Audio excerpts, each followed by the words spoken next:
Iran ने Israel पर मिसाइलें दाग दी हैं और एक बार फिर पूरे मिडिल ईस्ट में तनाव चरम पर है। पिछले 2 महीने के सीज़फायर में यह पहली बार है जब ईरान ने इजराइल पर हमला किया है।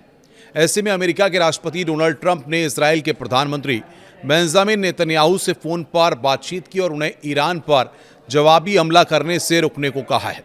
इधर CNN की जो रिपोर्ट के अनुसार जानकारी निकलकर सामने आई है कि एक अमेरिकी अधिकारी ने ये जानकारी दी है कि ट्रंप की ओर से उठाए गए इस कदम का मकसद क्षेत्र में बढ़ते तनाव के बीच कूटनीति यानी कि डिप्लोमेसी की कोशिशों को बचाना बताया गया है।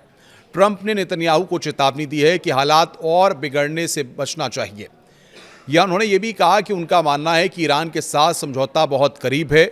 ये कॉल तब हुई है जब इजरायली सेना ने कहा है कि उसने ईरान से दागी गई कई मिसाइलों को रोक लिया है। ट्रंप ने नेतन्याहू से क्या क्या कहा वो हम आपको बताएंगे। अमेरिकी मीडिया आउटलेट एक्सियोस ने बताया कि ईरान के हमले के बाद उसके बाद ट्रंप ने नेतन्याहू से बातचीत की है। उनका मकसद था कि दोनों देशों के बीच नया तनाव न बढ़े और शांति समझौता खराब न हो।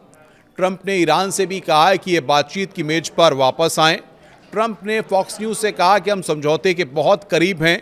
मुझे लगता है कि समझौता अगले हफ्ते सोमवार, मंगलवार या बुधवार तक हो जाएगा और अब ये सब हो रहा है। ट्रंप ने ईरान के हमले को लेकर कहा है कि तुमने अपने मिसाइल दाग दिए हैं, बहुत हुआ, वापस आओ और समझौता करो।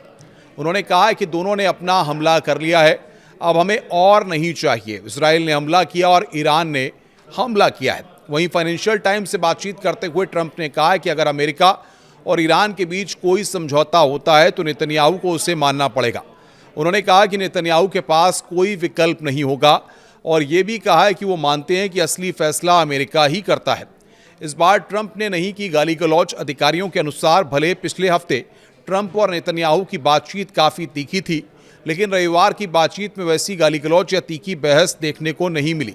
बातचीत से पहले ही ट्रंप ने पत्रकारों के सामने अपनी राय जाहिर कर दी थी कि वो नेतन्याहू को कॉल करने वाले हैं और उन्हें साफ साफ कहेंगे कि कोई जवाबी हमला नहीं करना है। इसलिए माना यह जा रहा है कि उनका संदेश नेतन्याहू के लिए कोई आश्चर्य की बात नहीं था।